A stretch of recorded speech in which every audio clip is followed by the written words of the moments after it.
বন্ধুরা good morning, আমি পিউ। আমার আরও একটি ঝলমলে ব্লগে তোমাদের অনেক অনেক ওয়েলকাম। তো বন্ধুরা, কেমন আছো এই ঠান্ডায়? আশা করছি সবাই ভালো আছো, সুস্থ আছো। আমরাও কিন্তু বেশ ভালোই রয়েছি ঠান্ডায়।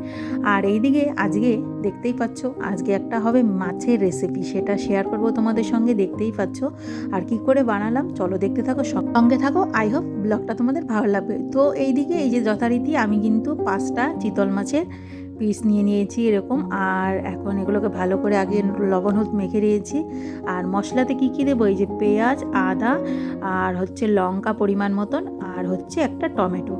আর এখন মাছ ভাজার পালা, চলো ঝটপট করে মাছটা ভেজে নিই। আর এইদিকে যে বলতে বলতে মাছগুলো কিন্তু তেলে দিয়ে ফেললাম। আমি কড়াইতে যদিও আগে তেল বসিয়ে দিয়েছিলাম যাতে তাড়াতাড়ি হয়।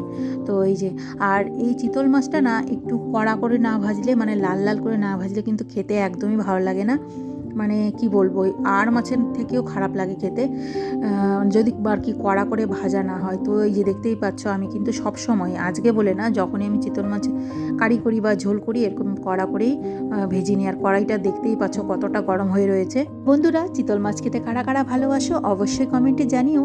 আর আমার না চিতল মাছের কারিটা খেতে বেশি ভালো লাগে ঝোলের থেকেও। তো যাই হোক, আমার কথা বাদ দিয়ে এখন চলো ঝটপট করে রান্নাটা সেরে নিই। এই যে মশলাগুলো এখন আমি ঝটপট করে ব্লেন্ড করে নিব, তারপরে তেলে দিয়ে দিব।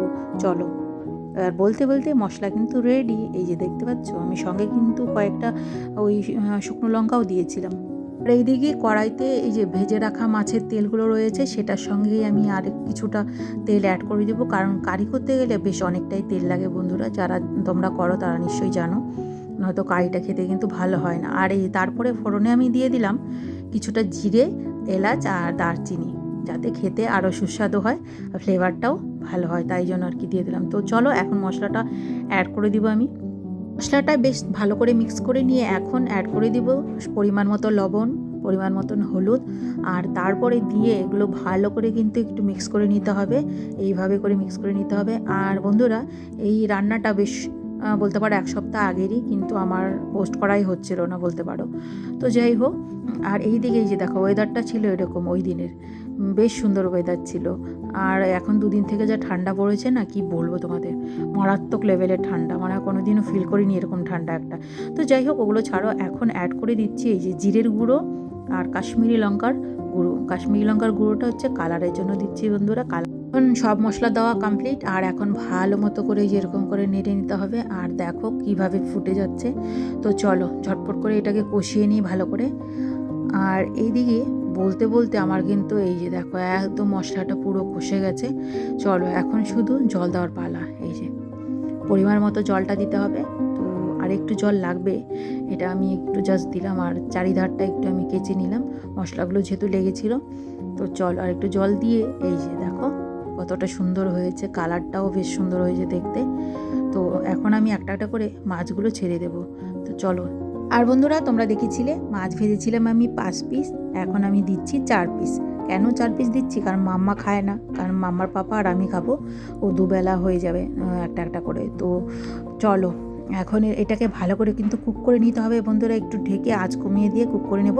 আর তার আগে আমি এই যে ধনেপাতার যে শক্ত শক্ত ডাঁটাগুলো হয়, সেগুলো আমি এই যে দিয়ে দিব আগে, এরকম করে ছড়িয়ে দিয়ে দিব। আর ধনে পাতাগুলো আমি পরে নামানোর আগে জাস্ট ছড়িয়ে নামিয়ে দেবো। চলো এখন একটু ঢেকে দিই, ঢেকে কিছুক্ষণ কুক করে নেব। আর এই যে বলতে বলতে কিন্তু আমার পুরো একদম এরকম কুক হয়ে গেছে। দেখো আমি একটু উল্টে দিচ্ছিলাম মাছগুলো, পাশ ওপাশ করে না, আলতো করে আমি উল্টে দিচ্ছিলাম আর কি, যাতে ভেঙে টেঙে না যায়। চলো এগুলো এখন কিন্তু পুরো কুক হয়ে গেছে। এখন জাস্ট আমি ধনেপাতাটা ছিটিয়ে নামিয়ে ফেলবো।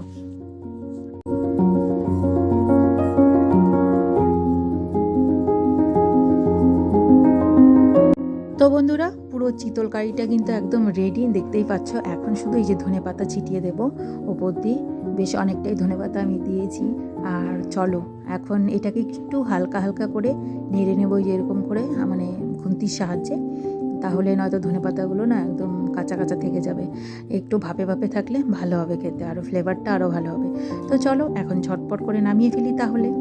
আর এই যে বলতে বলতে কিন্তু আমি নামিয়ে নিচ্ছি। এই যে দেখো একটা একটা করে সুন্দর করে গুছিয়ে একদম থালার মধ্যে সাজিয়ে নেবো এরকম করে। আর এই যে বন্ধুরা দেখতেই পাচ্ছ, আমি কিন্তু পুরো থালাটার মধ্যে সাজিয়ে নিয়েছি এরকম করে, যেহেতু একটু বড় সাইজের। আর গামলাতে না বাজে লাগে দেখতে। তো এরকম করে থালার মধ্যে আমি বেশ সাজিয়ে নিয়েছি, দেখতেও ভালো লাগছে। তো চলো বন্ধুরা, আজকের ভিডিওটা এখানে এন্ড করছি। ভালো লাগলে লাইক কমেন্ট করে দিও, আর যারা এখনও সাবস্ক্রাইব করেনি ঝটপট করে নাও। তো সবাই ভালো থেকো, সুস্থ থেকো, টাটা।